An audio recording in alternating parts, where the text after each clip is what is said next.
తెలంగాణ రాష్ట్ర ముఖ్యమంత్రి మనందరి ప్రియతమ నాయకుడు రేవంత్ రెడ్డి గారు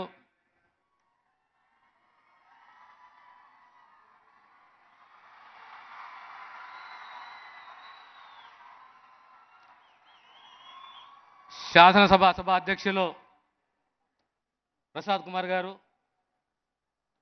సహచార మంత్రివర్యులు వెంకటరెడ్డి గారు, పెద్దలు నాగేశ్వరరావు గారు,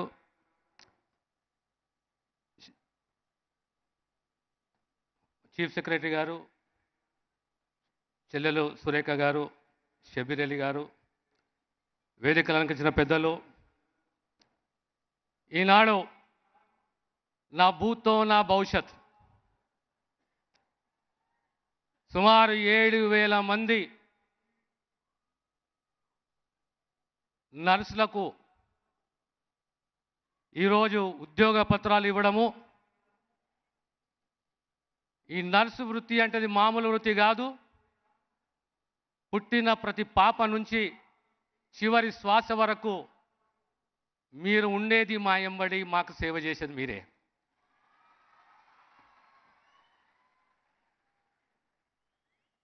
నర్సింగ్ అంటే టు టేక్ కేర్ ఆఫ్, అంత గొప్ప వృత్తి. తెలంగాణ రాష్ట్రంలో సుమారు ప్రతి ఏటా 20,000 మంది ఈ విద్యను అభ్యసిస్తున్నారు. ఈనాడు సమాజానికి విద్య, వైద్యము, సంక్షేమం అనేది చాలా ముఖ్యము.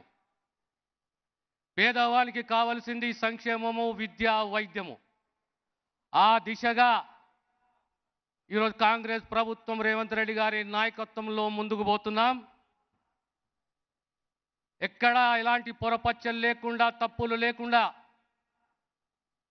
గతంలో ఏ రకంగా అయితే లేదా పేపరు లీకులు, కోర్టు కేసులు అని ఏవీ లేకుండా మీరు అడిగిన